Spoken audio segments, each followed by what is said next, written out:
2016 GMC Acadia 3.6.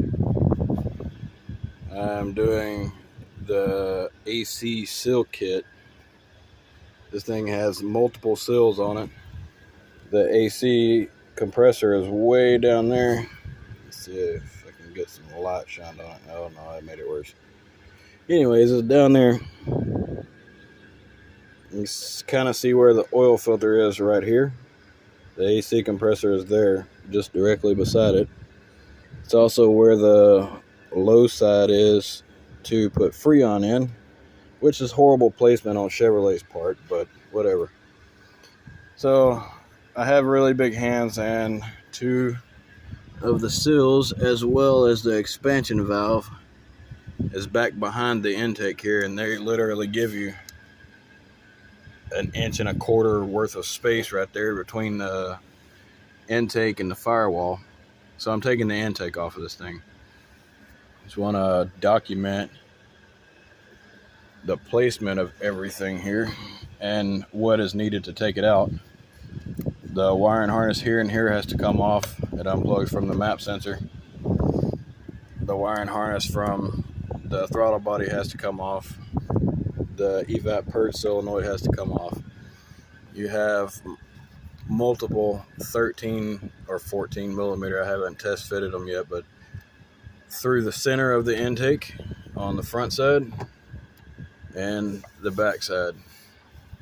There should be another one.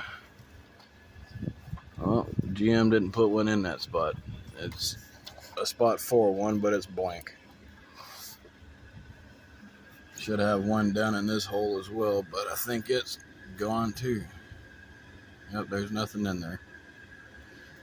Anyways, the intake comes off, and you can get back there to the back lines and the expansion valve, which is right there. I have connectors down here below, and then this one has got to be the worst place ever for a coupler. Below the fuse box, below the engine mount on the passenger side. I can't reach it just by using my hands to get down in there. My hand won't even fit through this gap.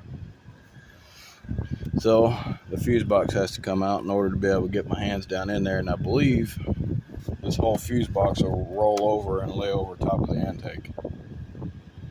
There's also an expansion valve in the back and seals in the back as well.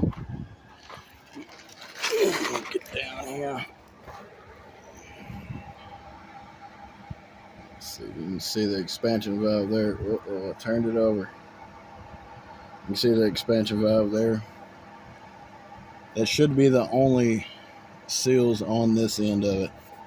I don't think there are any along the rail from the back to the front, but there is a seal on both sides of the expansion valve up here. One on the line side and one on the condenser evaporator side. Same up in the front. It'll have 4 seals in that area.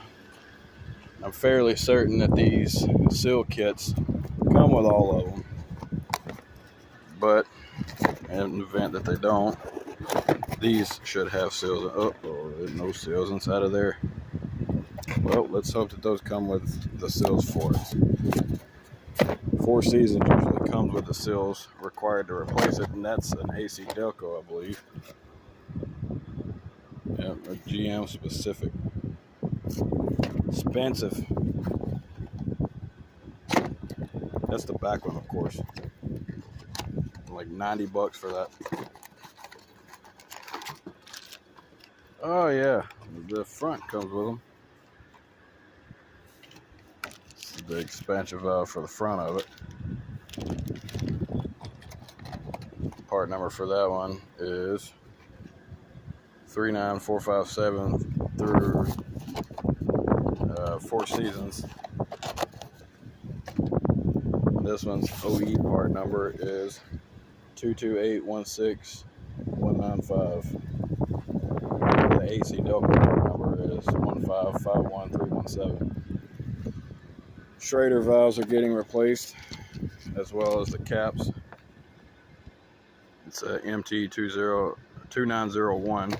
That's Santec. And here is another Santec, which I think is owned by Four Seasons, actually. This is MT2556. This is all of the seals you could possibly think of from front to back. Probably a little extra just in case. It's for a multi-kit system. Yeah, I'm going to get started on it a little late here, but better late than never. It's 1:25 Eastern time.